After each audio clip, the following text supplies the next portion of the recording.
నక్షత్రాలు సౌర కుటుంబం. అయితే మనము రాత్రి సమయంలో ఆకాశం వైపు చూస్తే మనకు కొన్ని ప్రకాశవంతంగా ఉన్న మరియు ప్రకాశవంతంగా లేని లెక్కలేని నక్షత్రాలతో నిండి ఉన్న ఆకాశాన్ని మనం చూస్తాం. అయితే అవన్నీ కూడా మినుకు అనకుండా ఉన్నాయా లేదా మినుకు అంటూ ఉన్నాయా అంటే మినుకు ఉంటే వాటిని ఏమంటాం? నక్షత్రాలు అంటాం. అలా కాకుండా మినుకు మనకుండా ఉన్నాయనుకోండి వాటిని ఏమంటారు? గ్రహాలు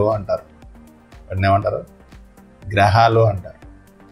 రాత్రిపూట ఆకాశంలో చంద్రుడు అత్యంత ప్రకాశవంతమైన వస్తువు. నక్షత్రాలు, గ్రహాలు, చంద్రుడు, ఆకాశంలో ఉన్న ఇతర వస్తువులను ఖగోళ వస్తువులు అంటారు.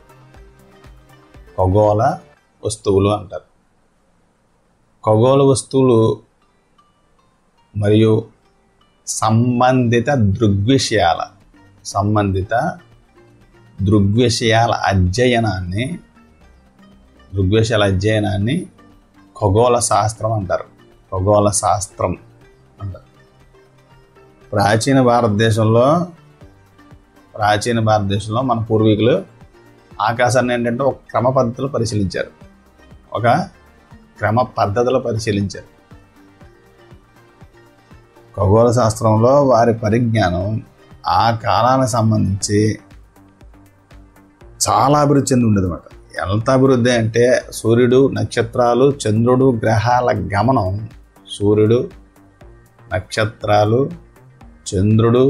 గ్రహాల గమనం, క్యాలెండర్లు మరియు పంచాంగాలను రూపొందించడంలో వారికి సహాయపడింది. అయితే వీటిని ఏంటంటే తరచుగా ప్రజలు వారి రోజువారీ జీవితంలో ఉపయోగించి అంటే విత్తనాలు నాటడానికి, వాతావరణం కోసం, వర్షపాతం నమూనాకి, పండుగలు, ఋతువుల తేదీలను నిర్ణయం చేసేవారు. అయితే మొదటగా మనం చంద్రుడి గురించి చూద్దాం. పౌర్ణమి రోజు చంద్రుడు ఎలా ఉంటాడంటే పూర్ణంగా ఉంటాడు. చంద్రుడు పూర్ణంగా ఉంటాడు. అయితే ఒక పౌర్ణమి నుండి తరువాత వచ్చే పౌర్ణమి వరకు ప్రతిరోజు వరుసగా కొన్ని రాత్రులు చంద్రుని చూస్తే చంద్రుని ఆకారంలో మార్పులు చూడొచ్చు. మనం మార్పుల్ని చూడవచ్చు. చంద్రుడు మొత్తం కనిపించే రోజుని ఏమంటారు? పౌర్ణమి అంటారు. పౌర్ణమి నుండి 15 రోజుల వరకు చంద్రుడు కళలు ఏమవుతుంటాయి? తగ్గిపోతూ ఉంటాయి. తర్వాత అమావాస్యకి పూర్తిగా కనబడు. మళ్ళీ అమావాస్య నుండి చూస్తే మళ్ళీ చంద్రుడు ప్రతిరోజు పెరుగుతుంటాడు అన్నమాట. 15వ రోజు మరోసారి మనకు చంద్రుడు పూర్తిగా కనిపిస్తాడు. అంటే ఒక నెలలో కనిపించే చంద్రుని యొక్క ప్రకాశవంతమైన వివిధ ఆకారాలను మనం ఏమంటామంటే చంద్రకళలు అంటాం.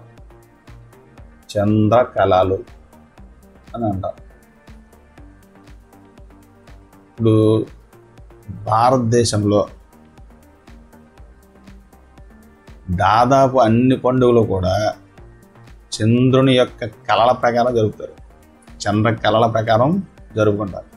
ఇప్పుడు దీపావళి ఉందనుకోండి, అమావాస్య రోజున, తర్వాత బుద్ధ పూర్ణిమ, మరియు గురునానక్ పుట్టినరోజు, తర్వాత మహాశివరాత్రి, క్షీణిస్తున్న చంద్రుడి యొక్క 13వ రాత్రి. ఇది క్షీణిస్తున్న చంద్రుడి యొక్క 13వ రాత్రి. తర్వాత నెలవంక కనిపించిన మరుసటి రోజు ఏంటంటారు? ఈద్ ఉల్ ఫితర్. ఈద్ ఉల్ ఫితర్. ఇప్పుడు ఇది నెలవంక కనిపించిన మరుసటి రోజు. అంటే ఒక పౌర్ణమి నుండి తదుపరి పౌర్ణమికి, ఒక పౌర్ణమి నుండి తదుపరి పౌర్ణమికి మధ్య కాల వ్యవధి 29 రోజులు కంటే ఎక్కువ. ఈ కాలాన్నే ఏమంటారు? క్యాలెండర్లో నెల అంటారు. క్యాలెండర్ ఏమంటారు? నెల అంటారు. ఈ కాలాన్నే నెల అని పిలుస్తారు. ఇప్పుడు చంద్రకళలు ఏ విధంగా సంభవిస్తాయి?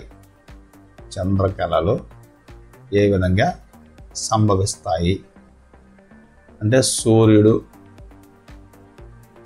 ఇతర నక్షత్రంలాగా చంద్రుడు కూడా ఏంటంటే తనకు తానుగా కాంతిని ఉత్పత్తి చేయడు. చంద్రుడిపై సూర్యుని కాంతి పడి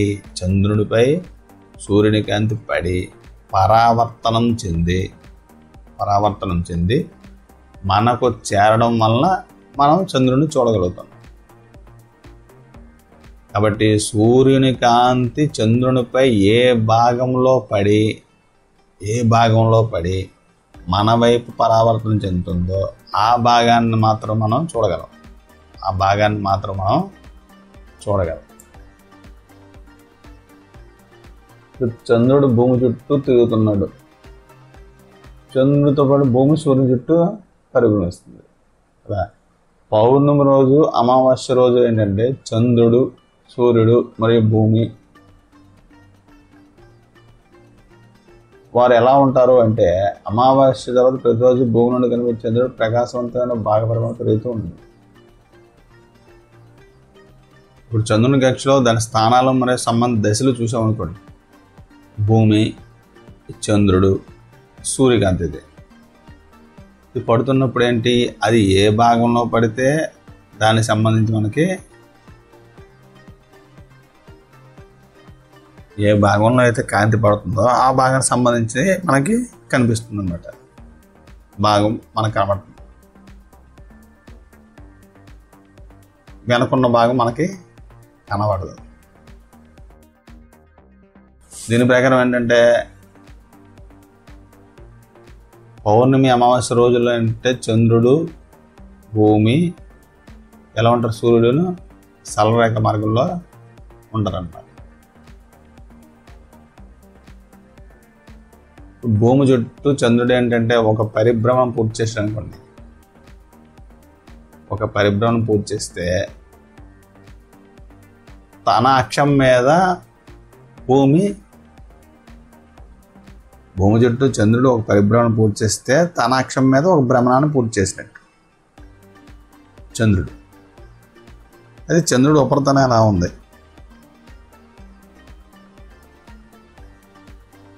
భూమి చుట్టూ చంద్రుడు ఒక ప్రదక్షిణ చేస్తే తన చుట్టూ తను ఒకసారి తిరిగినట్టు అనమాట లెక్క. రెండు కూడా సమానం. చంద్రుని ఉపరితలం ఎలా ఉంది అంటే, చంద్రుని ఉపరితలం దుమ్ముతో, నిర్మానుష్యంగా, అనేక గోతులతో, నిటారు మరియు ఎత్తైన పర్వతాలను కలిగి ఉంది.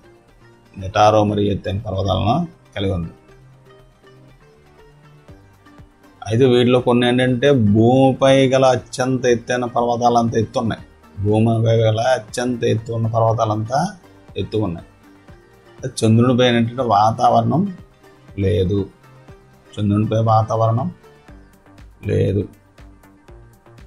వాతావరణం లేదంటే జీవం లేదు, నీరు లేదు. జూలై 21 1969లో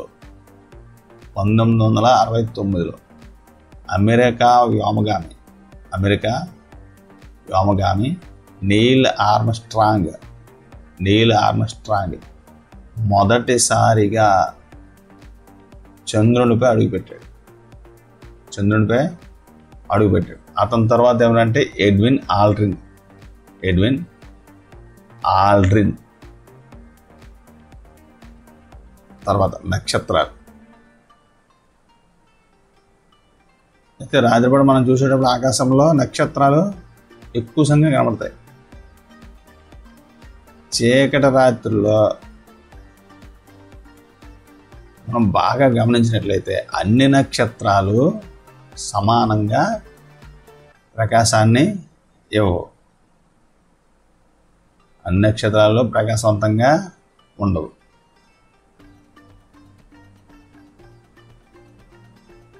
ఎందుకు అంటే మనకు సమీపంలో ఫుట్బాల్ తీసుకుందాం. ఒక 100 మీటర్ల దూరంలో ఫుట్బాల్ తీసుకున్నాం అనుకోండి. ఏ ఫుట్బాల్ మన పెద్ద కనిపిస్తుంది అంటే మన దగ్గరలో కనబడింది. కాబట్టి ఆ విధంగా నక్షత్రాలు సూర్యుడి కంటే మిలియన్ రెట్ల దూరంలో ఉన్నాయి.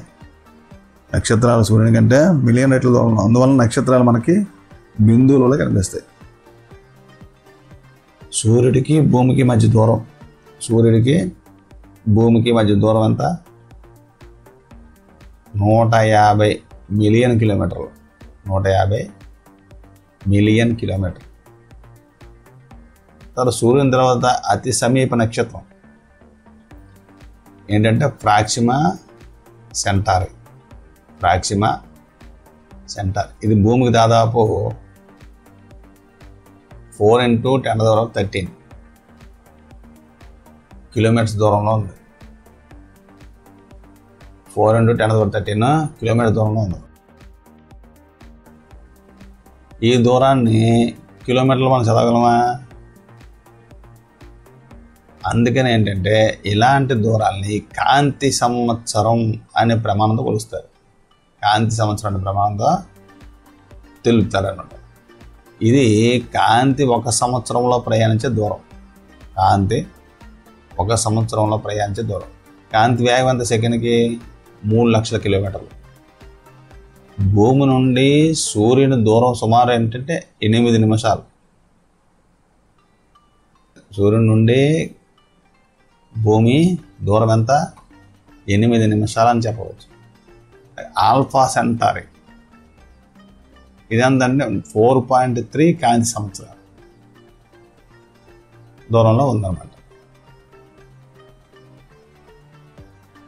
నక్షత్రాలు ఏంటంటే పగటిపూట కూడా ఉంటాయి,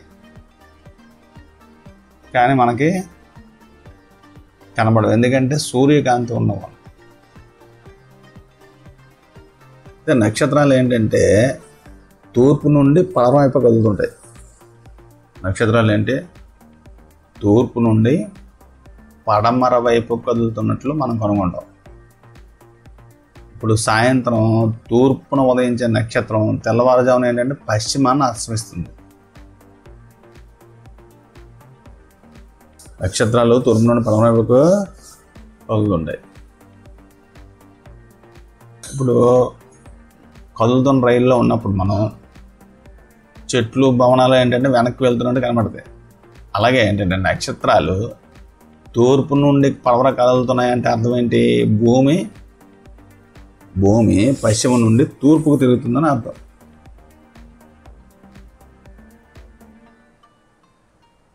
ఇప్పుడు ఒక గొడుగు తీసుకోండి.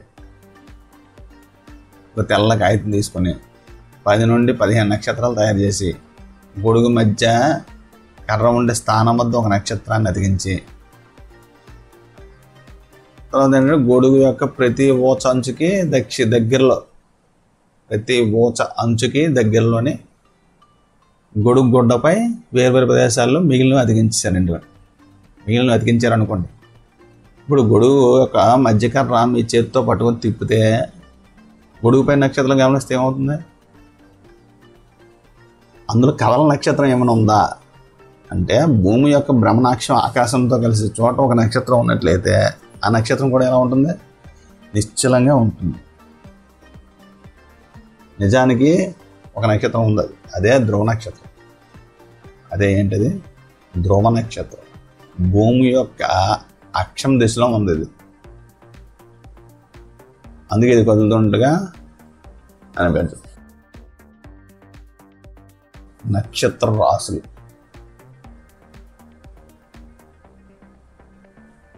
రాత్రి కూడా కొద్దిసేపు ఆకాశం చూస్తే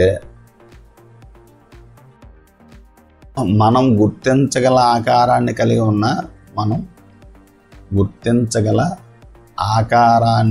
ఉన్న ఒక సమూహాన్ని ఏర్పరిచే నక్షత్రాలను నక్షత్ర రాశులు అంటారు.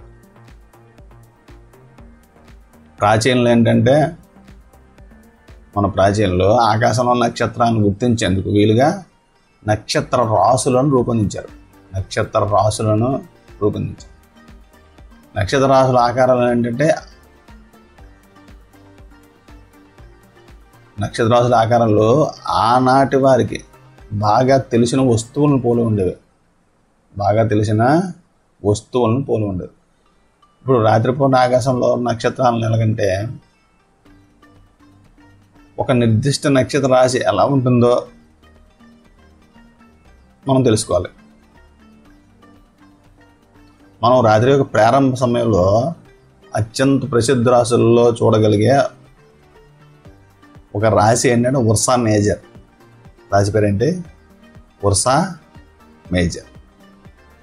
దీన్నే బిగ్ డిప్పర్ లేదంటే ది గ్రేట్ బేర్ లేదా సప్తర్షి మండలం అంటారు. ది గ్రేట్ బేర్ లేదా సప్తర్షి మండలం అంటారు.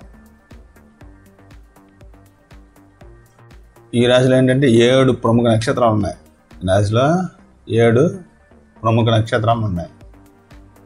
ఇది పెద్ద గెరటిలా లేదంటే ప్రశ్నార్థకంగా ఉంటుంది.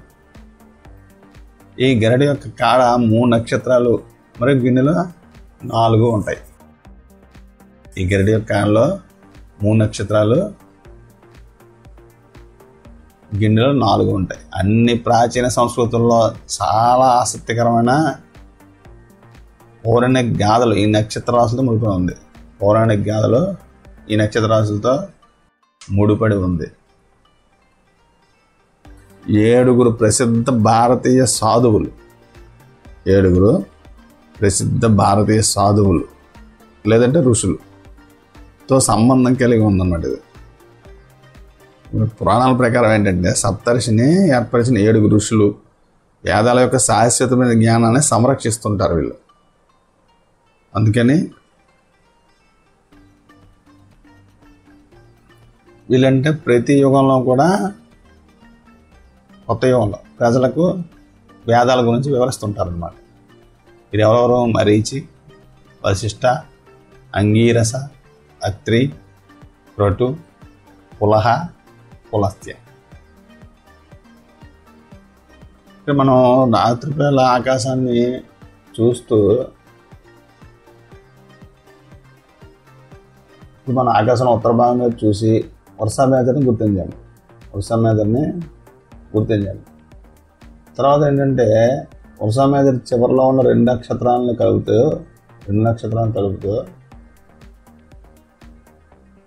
ఒక సరళరేఖం కనుక గీసినట్టయితే అంటే చూసేటప్పుడు ఆ నక్షత్రాల గుండా వెళ్తున్న సరళరేఖను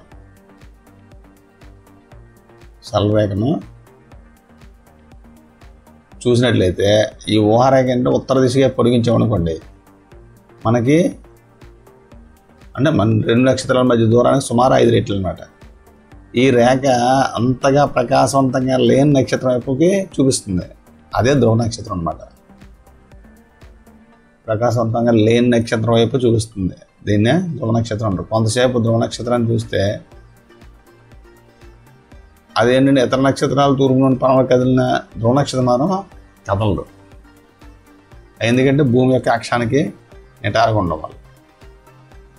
తర్వాత ఇప్పుడు ఉర్సా మేజర్ని చూస్తాం కదా మనం. ప్రతిసారి ధ్రువ నక్షత్రాన్ని గమనిస్తే ఉర్సా మేజర్ ఏంటంటే తూర్పు నుండి పడమరకు కదులుతుంటే కనిపిస్తుంది. కానీ ధ్రువ నక్షత్రం మాత్రం కనబడదు. అది ధ్రువ నక్షత్రం మళ్ళీ దక్షిణార్థ గోళంలోనూ కనిపించదు.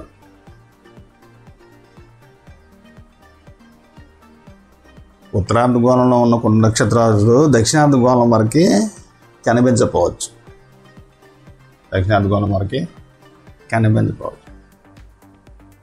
ఇంకొక నక్షత్ర రాశి ఉంది, దాని పేరు ఓరియన్. దీన్ని ఏంటంటే శీతాకాలంలో సాయంకాల సమయంలో చూడవచ్చు. ఇందులో 7 లేదా 8 ప్రకాశవంత నక్షత్రాలు ఉంటాయి. 7 లేదా 8 ప్రకాశవంతమైన నక్షత్రాలు ఉంటాయి. ఇప్పుడు ఓరియన్ ఏమంటారంటే హంటర్ అని కూడా అంటారు. ఓరియన్ని హంటర్ అని కూడా అంటారు. ఇదేంటంటే మధ్యలో ఉండే 3 నక్షత్రాలు వేటగాడు.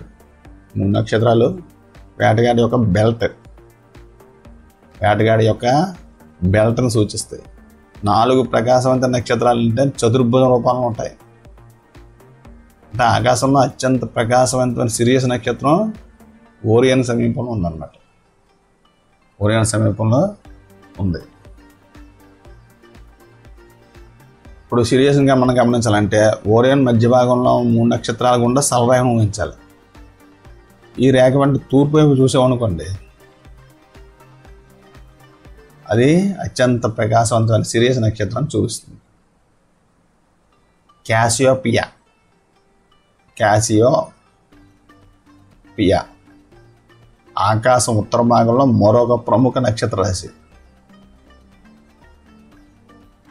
ఇది చూడడానికి W లేదంటే M అక్షరంలా ఉంటుంది. అదేంటంటే ఈ రాశిలోని 5 నుండి 10 నక్షత్రాలు మాత్రం ఉండవు. 5 నుండి 10 నక్షత్రాలు మాత్రమే ఉండవు. చాలా పెద్ద సంఖ్యలో నక్షత్రాలు ఉంటాయి. కాకపోతే ఏంటంటే మనము ప్రకాశవంత నక్షత్రం మాత్రం చూడగలం. ప్రకాశవంతమైన నక్షత్రం మాత్రమే చూడగలం. మరియు మనం నక్షత్ర రాశిని రూపొందించేటప్పుడు నక్షత్రాలు ఒకే దూరంలో ఉన్నాయి అనుకోకూడదు. ఒకే దూరంలో ఉండవు కూడా. అది కేవలం ఆకాశంలో ఒకే దృష్టి రేఖలో ఉంటాయి అంతే. ఒకే దృష్టి రేఖలో ఉంటాయి. తర్వాత సౌర వ్యవస్థ. ఏంటిది? సౌర వ్యవస్థ. సూర్యుడు మరియు దాని చుట్టూ తిరిగే ఖగోళ వస్తువులు. సూర్యుడు మరియు దాని చుట్టూ తిరిగే ఖగోళ వస్తువులు సౌర వ్యవస్థను ఏర్పరుస్తాయి. గ్రహాలు, తోకచుక్కలు, గ్రహ శకలాలు మరియు ఉల్కలు ఇవన్నీ పెద్ద సంఖ్యలో కలిగి ఉంటుంది. సూర్యుడు మరియు ఖగోళ వస్తువుల మధ్య గురుత్వాకర్షణ వాటిని దాని చుట్టూ తిరిగేలా చేస్తుంది. గురుత్వాకర్షణ ఏం చేస్తుంది? సూర్యుడు చుట్టూ ఖగోళ వస్తువులు తిరిగేలా చేస్తుంది అన్నమాట. భూమి సూర్యుని చుట్టూ తిరుగుతుంది కదా. ఇదేంటి సౌర వ్యవస్థలో భాగం అన్నమాట. ఇది ఒక గ్రహం. సూర్యుని చుట్టూ తిరిగే మరో 7 గ్రహాలు ఉన్నాయి. సూర్యుని చుట్టూ తిరిగే మరే 7 గ్రహాలు కూడా ఉన్నాయి. సూర్యుని నుండి దూరం పరంగా 8 గ్రహాలు వరుసగా ఏంటంటే బుధుడు, శుక్రుడు, భూమి, అంగారకుడు, బృహస్పతి, శని, యురేనస్ మరియు నెప్ట్యూన్.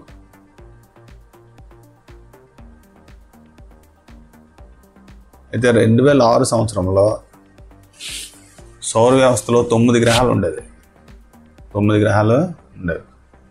ప్లూటో ఈ 9వ గ్రహం అన్నమాట. ఇది ఏంటంటే సూర్యుడికి అత్యంత దూరంలో ఉన్న గ్రహం ఇది. కాబట్టి అంతర్జాతీయ ఖగోళ శాస్త్ర సంఘం అంటే IAU అంటారు. IAU ఇదేంటంటే గ్రహానికి ఒక కొత్త నిర్వచనాన్ని ఇచ్చింది.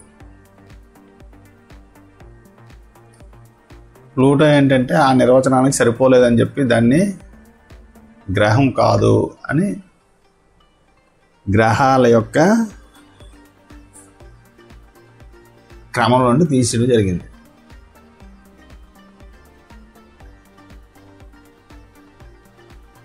ఇప్పుడు సూర్యుడు మొదట చూసామంటే సూర్యుడు ఏంటంటే మనకి అత్యంత సమీపంలో ఉన్న నక్షత్రం. అత్యంత సమీపంలో ఉన్న నక్షత్రం నిరంతరం భారీ మొత్తంలో వేడిని కాంతిని విడుదల చేస్తుంది. భారీ మొత్తంలో వేడిని కాంతిని విడుదల చేస్తుంది. భూమిపై దాదాపు అన్ని శక్తులకు ఎవరికి మూలం? సూర్యుడే మూలం. వాస్తవానికి అన్ని గ్రహాలకు సూర్యుడు వేడిని కాంతిని అందించే ప్రధాన వనరు అన్నమాట. వేడిని కాంతిని అందించే ప్రధాన వనరు. తర్వాత గ్రహాలు ఏంటంటే నక్షత్రాల వలె కనిపిస్తాయి మనకి. గ్రహాలు నక్షత్రాల వలె కనిపిస్తాయి, కానీ వాటికి సొంతంగా కాంతి లేదు.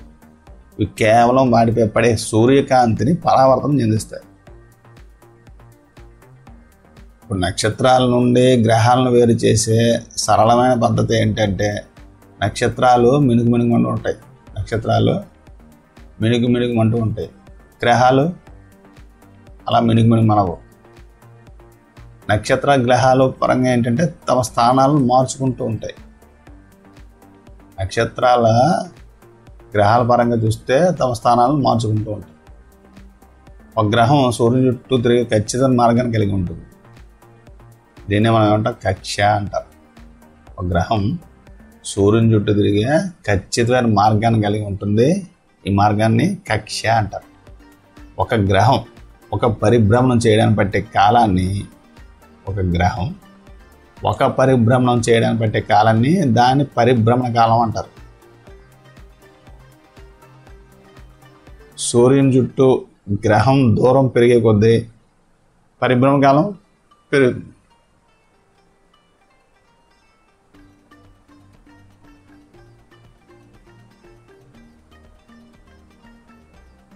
గ్రహం సూర్యుని చుట్టూ తిరగడంతో పాటు దాని స్వీయ అక్షంపై బొంగరం వల్ల తిరుగుతుంది.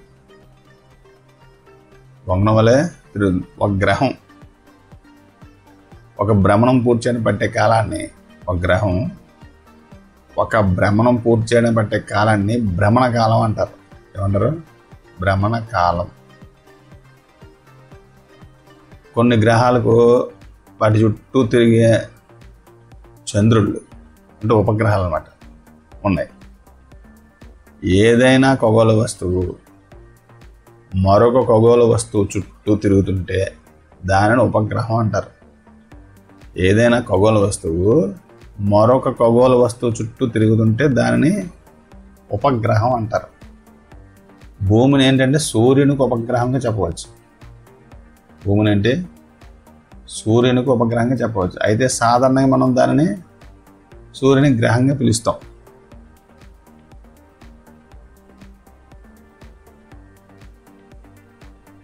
గ్రహాల చుట్టూ తిరిగే వస్తువులకు మనం ఉపగ్రహం అనే పదాన్ని ఉపయోగిస్తాము. చంద్రుడు భూమికి ఉపగ్రహం. భూమి చుట్టూ తిరుగుతున్న అనేక మానవ నిర్మిత ఉపగ్రహాలు ఉన్నాయి.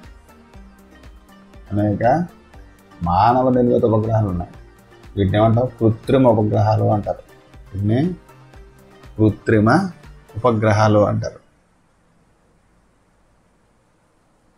ప్రాచీన భారతదేశంలో ఖగోళ శాస్త్రం గురించి చెప్పాలంటే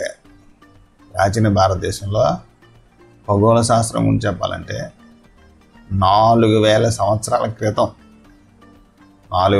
క్రితం రచించిన ఋగ్వేదంలో ఖగోళ శాస్త్ర అధ్యయనం ప్రస్తావించబడింది. ప్రసిద్ధ ఖగోళ శాస్త్రవేత్తల్లో ఆర్యభట్ట ఒకరు. ఖగోళ శాస్త్రంపై ఆర్యభట్టు చేసిన కృషిని అతని రచన ఆర్యభట్టీయంలో చూడవచ్చు.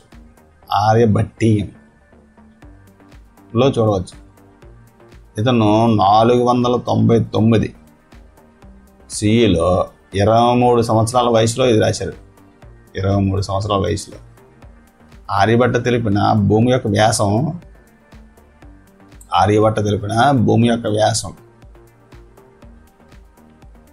13 ప్రస్తుతం తెలిసిన దాని విలువకు దగ్గరగా ఉంది.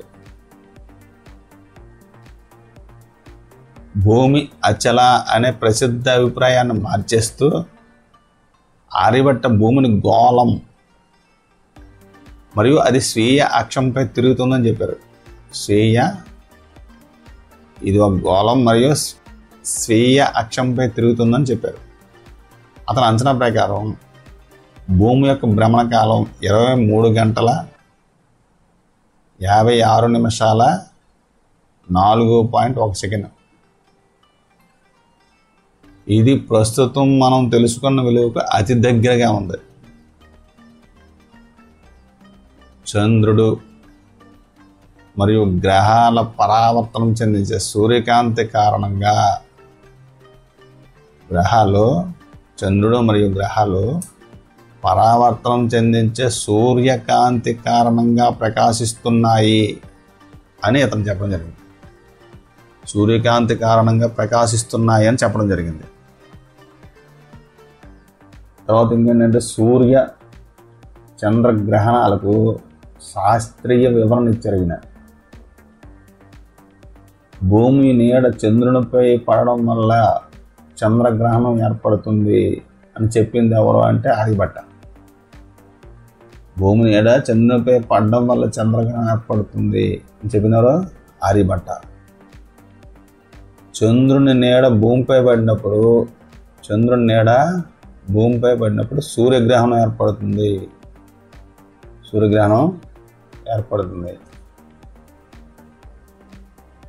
మరియు ఆర్యభట్ట ఏంటంటే భూమికి చంద్రునికి మధ్య దూరాన్ని కూడా కనుగొన్నాడు.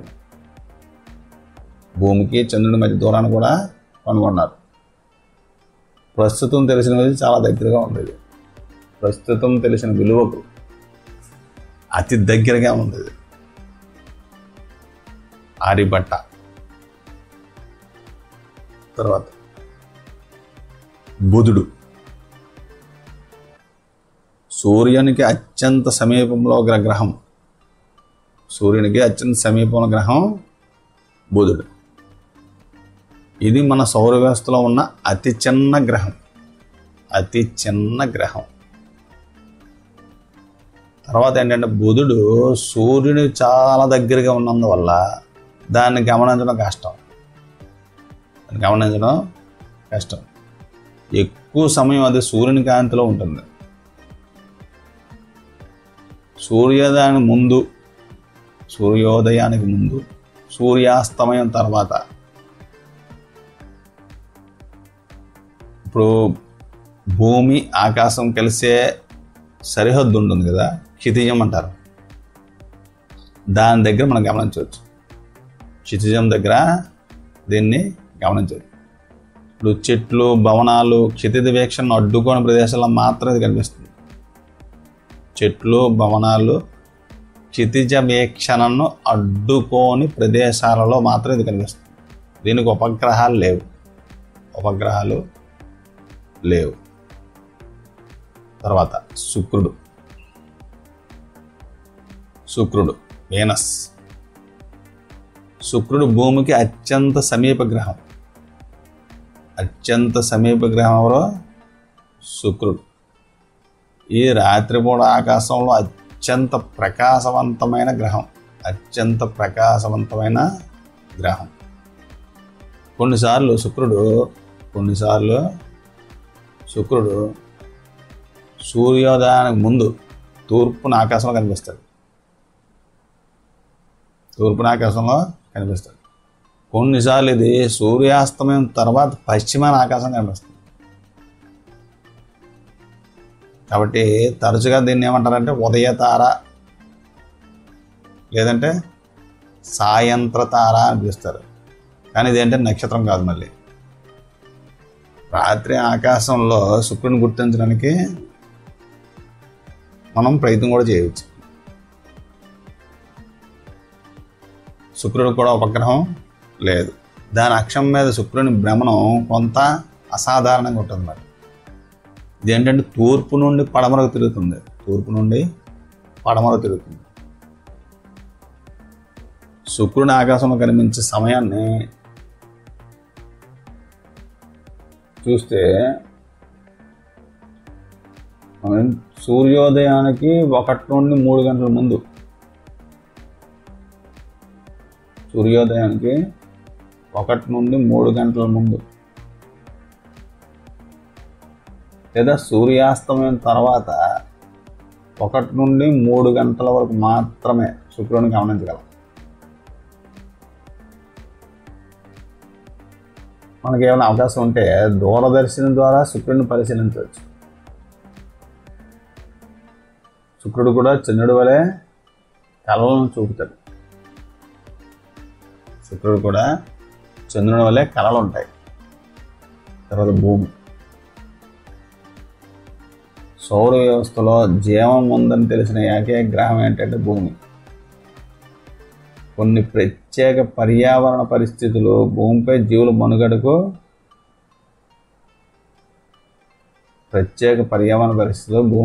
మనుగడకు మరియు కొనసాగింపుకు కారణమవుతున్నాయి. ఇందులో సూర్యుని నుండి సరైన దూరాన్ని కలిగి ఉండడం ద్వారా దానికి సరైన ఉష్ణోగ్రత పరిధి, నీటి ఉనికి మరియు వాతావరణం, ఓజోన్ పొర ఉన్నాయన్నమాట. అంతరిక్షం నుండి చూసినప్పుడు దాని ఉపరితలంపై గల నీరు మరియు భూభాగాల నుండి కాంతి పరావర్తనం కారణంగా భూమి నీలి ఆకుపచ్చగా కనిపిస్తుంది.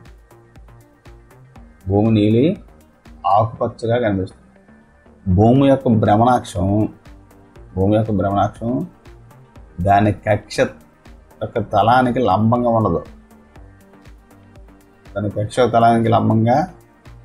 ఉండదు. భూమిపై ఋతువుల మార్పుకు ఈ వంపే కారణం. భూమికి ఏంటంటే ఒకే ఒక చంద్రుడు ఉన్నాడు. తర్వాత అంగారకుడు. భూకక్ష వెలుపల ఉన్న మొదటి గ్రహం ఎవరంటే అంగారకుడు. ఇది కాస్త ఏంటంటే ఎర్రగా కనిపిస్తుంది.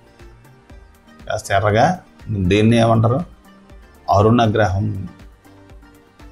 అంగార గ్రహం 2 చిన్న సహజోపగ్రహాలు కలిగి ఉంది.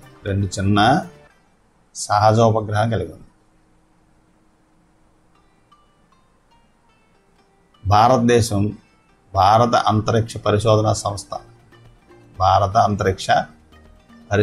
సంస్థ నవంబర్ 5, 2013 భారతదేశంలో మొట్టమొదటి మార్స్ ఆర్బిటర్ మిషన్ మంగళయాన్ను ప్రారంభించింది. ఇది ఏంటంటే సెప్టెంబర్ 24, 2014 అంగారకుడి కక్షలోకి విజయవంతంగా ప్రవేశపెట్టబడింది.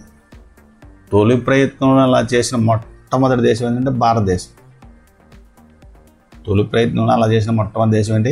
భారతదేశం. తర్వాత బృహస్పతి సౌర వ్యవస్థలో ఉన్న అతిపెద్ద గ్రహం. ఈ భారీ గ్రహం లోపల ఏంటంటే 1300 భూములు ఉంచగలిగితే సరిపోతుంది అన్నమాట. అయితే బృహస్పతి ద్రవ్యరాశి మన భూమి కంటే దాదాపు 318 రెట్లు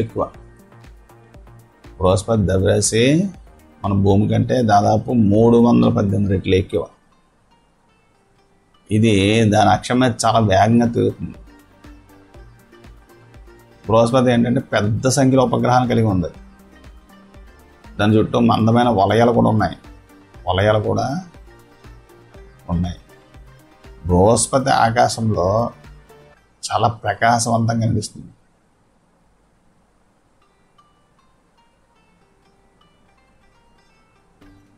దీన్ని దూరదర్శనంతో కూడా మనం చూడవచ్చు.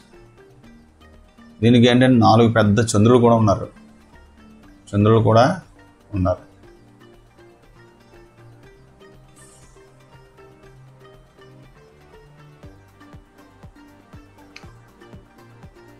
ఇప్పుడు మనకి భూమి యొక్క భూమధ్య రేఖ గురించి తెలుసు కాబట్టి భూమధ్య రేఖ యొక్క తలాన్ని భూమధ్య రేఖా తలం అంటారు.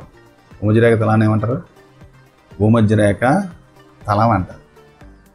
భూమి సూర్యుని చుట్టూ తిరిగే తలాన్ని భూమి యొక్క కక్ష్యాతలం అంటారు. భూమి యొక్క కక్ష్యాతలం అంటారు.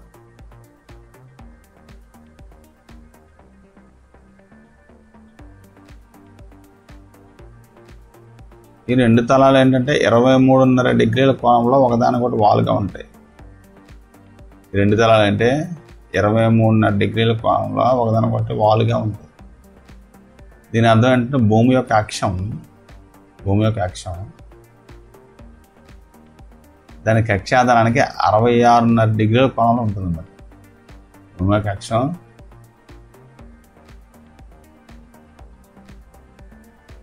భూమి యొక్క అక్షం దాని కక్ష్యాతలానికి అంత 66.5 డిగ్రీల కోణంలో ఉంటుంది.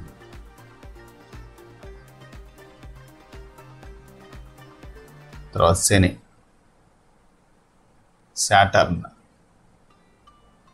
బృహస్పతికి గల ఆవల పసుపు రంగులో శనిగ్రహం కనిపిస్తుంది. దీని ప్రత్యేకత ఏంటంటే అందమైన వలయాలు ఉంటాయి. వలయాలు మళ్ళీ కంటికి కనబడవు. ఒక చిన్న సూక్ష్మదర్శితో మాత్రమే చూడవచ్చు. శనికి కూడా పెద్ద సంఖ్యలో ఉపగ్రహాలు ఉన్నాయి. శనిగ్రహం గురించి ఒక ఆసక్తికరమైన విషయం ఏంటంటే అన్ని గ్రహాల్లో అత్యంత తక్కువ సాంద్రత కలిగి ఉంటుంది. దీని సాంద్రత ఎంత అంటే నీటి కంటే తక్కువ. తర్వాత యురేనస్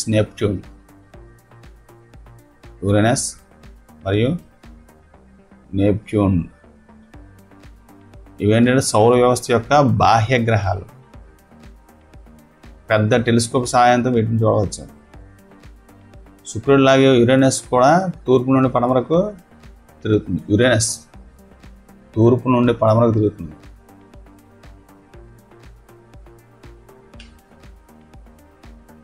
ఇంకోటి ఏంటంటే ఇది బాగా వాలుగా ఉన్న భ్రమణాక్షాన్ని కలిగి ఉంటుంది.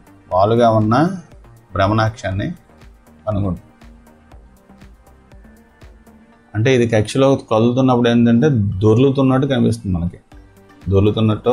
కనిపిస్తుంది. మొదటి 4 గ్రహాలైన బుధుడు, శుక్రుడు, భూమి, అంగారకుడు తక్కిన 4 గ్రహాల కంటే సూర్యుడికి చాలా దగ్గరగా ఉంటాయి. వీటిని ఏమంటారు? అంతర్గ్రహాలు అంటారు. అలాగే అంగారకుడి కక్ష వెలుపల ఉన్న బృహస్పతి, శని, యురేనస్, నెప్ట్యూన్ గ్రహాలు అంతర్గ్రహాల కంటే చాలా దూరంగా ఉన్నాయి.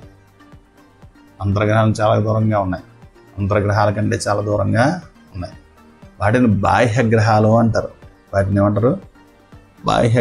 అంటారు. అవి వాటి చుట్టూ వలయ వ్యవస్థను కలిగి ఉన్నాయి మరియు అధిక సంఖ్యలో చంద్రులను కూడా కలిగి ఉన్నాయి. తర్వాత సౌర కుటుంబంలోని ఇతర సభ్యులు. సూర్యుని చుట్టూ తిరిగే ఇతర వస్తువులు కూడా ఉన్నాయి. అవి కూడా సౌర కుటుంబంలోని సభ్యులే. ఏంటంటే మొదటిది గ్రహ శకలాలు. కుజుడు మరియు బృహస్పతి కక్షల మధ్య చాలా అంతరం ఉంటుంది.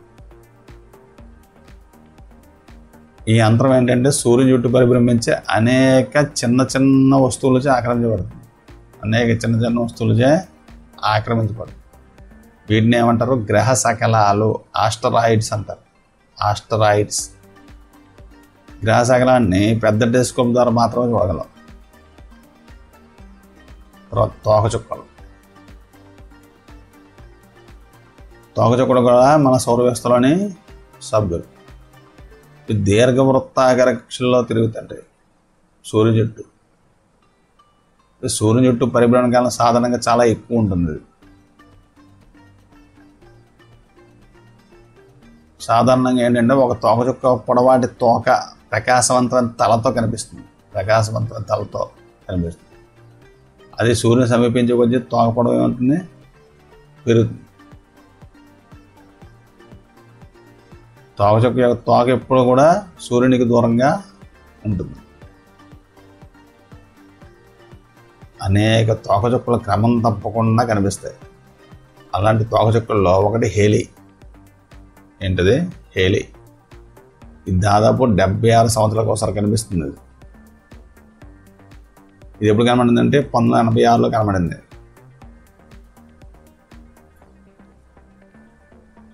తర్వాత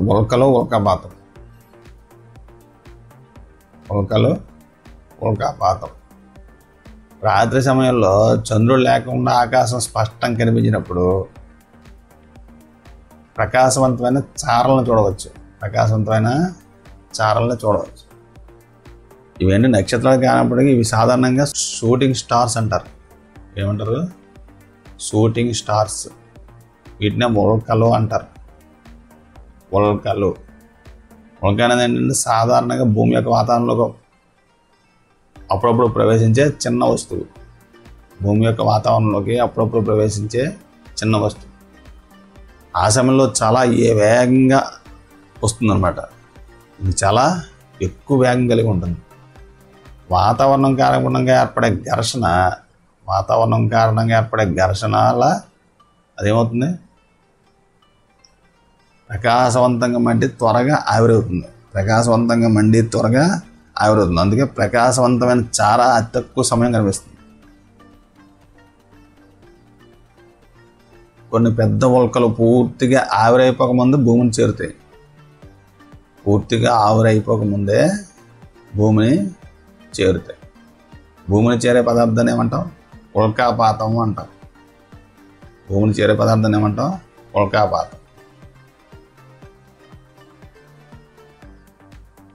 సౌర వ్యవస్థ ఏర్పడడానికి కారణమైన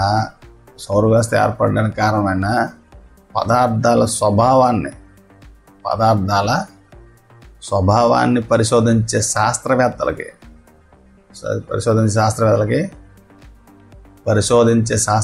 ఉల్కలు సహాయపడతాయి.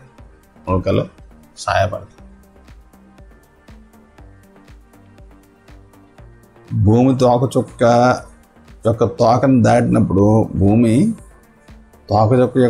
దాటినప్పుడు ఉల్కల సమూహాలు కనిపిస్తాయి. వీటిని ఉల్కాపాతాలు అంటారు. ఇవి ప్రతి సంవత్సరం తప్పకుండా సంభవిస్తాయి. తర్వాత కృత్రిమ ఉపగ్రహాలు. ఇప్పుడు భూమి చుట్టూ అనేక కృత్రిమ ఉపగ్రహాలు తిరుగుతున్నాయి. సహజ ఉపగ్రహాల కన్నా కృత్రిమ ఉపగ్రహాలు భిన్నంగా ఉంటాయి. మానవ నిర్మితమైనవి మరియు భూమిపై నుండి ప్రయోగించబడ్డాయి. భూమి యొక్క సహజ ఉపగ్రహమైన చంద్రుని కంటే ఇవి చాలా దగ్గరగా భూమికి చుట్టూ తిరుగుతుంటాయి. భారతదేశం కృత్రిమ ఉపగ్రహాలు తయారు చేసి ప్రయోగించింది.